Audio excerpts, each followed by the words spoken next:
A historic lighthouse haunted by a mysterious lightkeeper and a mischievous little girl.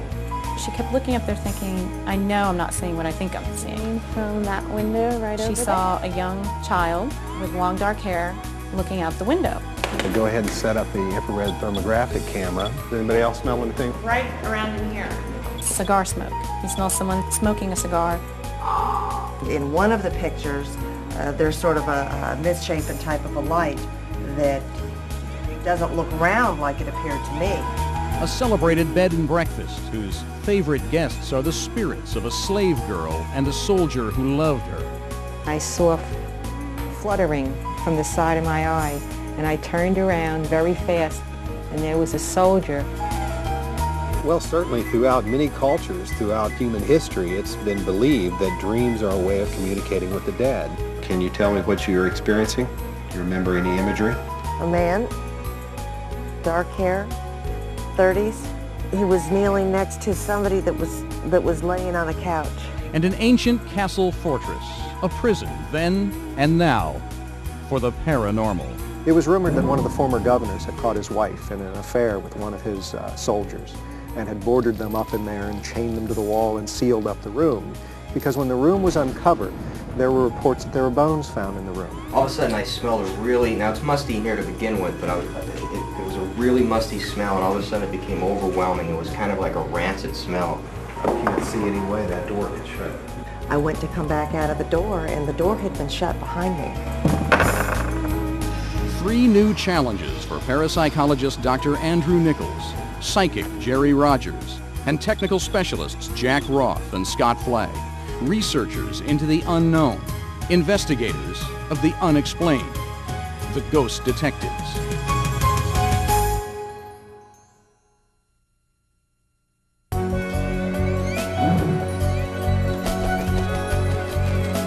Many say St. Augustine, Florida is the most haunted city in North America.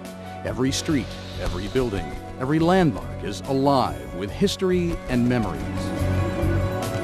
In the 16th century, Ponce de Leon dreamed of finding the paranormal here, the Fountain of Youth. 50 years later, his country, Spain, established a permanent city. Shortly thereafter, they built an imposing, frightening, and many say haunted fort. 2 centuries later, in American hands, the city built another haunted landmark, the St. Augustine Lighthouse. Today, the city, its many haunted inns and landmarks thrive. And for paranormal investigators and residents alike, so do the stories of ghosts.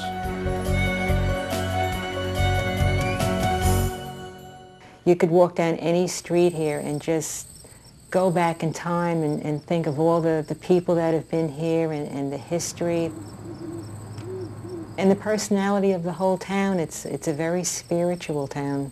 It's wild. It's wild.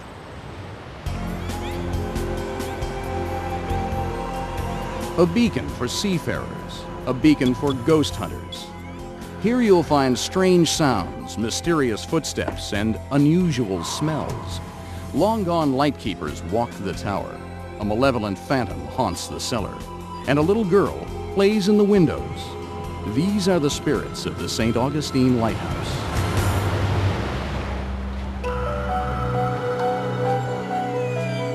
First illuminated in 1874, the St. Augustine Lighthouse was built to guide ships through the shifting sands of Florida's then busiest port. The lighthouse compound had 3 buildings. There was the tower itself, 150 feet tall with 202 cast iron steps. At its top, a celebrated Fresnel lens. Adjacent to the tower was the fuel house. Here the keepers kept an office and stored the oil that powered the light. And immediately facing the tower and fuel house was the keeper's house. It was home for 3 lighthouse keepers and their families. Hi, I'm Andrew Nichols. Celeste Halsema. Nice to meet you, Celeste. Nice to meet you. This is Jerry. Celeste Halsema is the curator of collections at the St. Augustine Lighthouse Museum, and like most who work here, she's had first-hand encounters with ghosts. It seems to happen to me and a couple other people quite a lot. I don't know if we're more open to it or the ghosts like us, or maybe they want us to leave. I don't know. Lights will come on in the middle of the night when there aren't supposed to be any lights on, and things will be moved around in the museum when we know we left them a certain way the night before. The cisterns are where they collected water. At the St. Augustine Lighthouse, most of the ghostly activity is centered in 4 locations. There's the basement of the lightkeeper's house. Here there are 2 large cisterns. Often visitors feel a certain malevolence next to the cistern on the left. Some say they've seen apparitions moving through the space. Even now, as Celeste guides team leader Andrew Nichols through the basement, she can feel the presence. Do you still feel the sensation here, or is it? I don't know, maybe it's just because we've been talking dissipated about a it. little? Still there? But yeah, I still have shivers up my back a little bit. That's the only one that kind of is a little scary to me, that is unpleasant feeling. This is, of course, the oil house into the base of the lighthouse here. There's the fuel house, also called the oil house. Here, many people have reported the smell of smoke, reminiscent of a lighthouse keeper from long ago.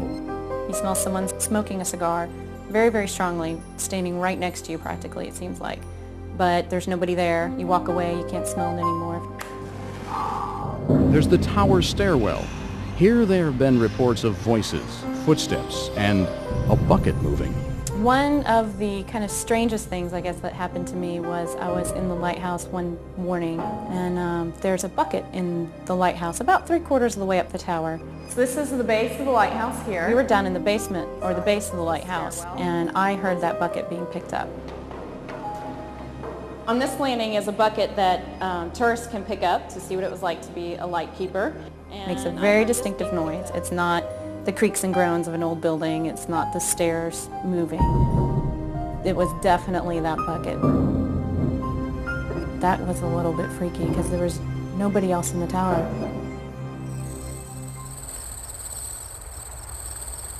Above all, there's a particular window in the lightkeeper's house. It's on the top floor, a floor called the gallery.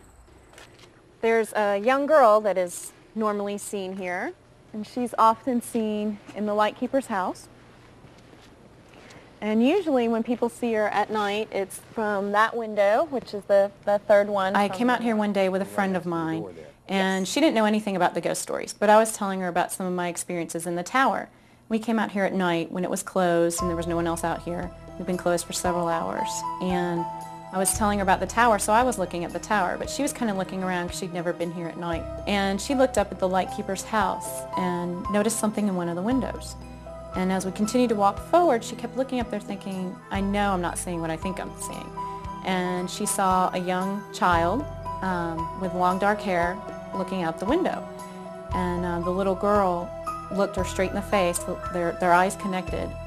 By the time I turned around, she was already gone. Jerry, if you would start kind of doing a walkthrough. Go ahead and set up the infrared thermographic. At the same time, I will take some readings of The ghost detective team meets before scouting the location. At the helm is Dr. Andrew Nichols, an internationally recognized parapsychologist. He's been investigating ghosts, hauntings, and possessions for more than 20 years.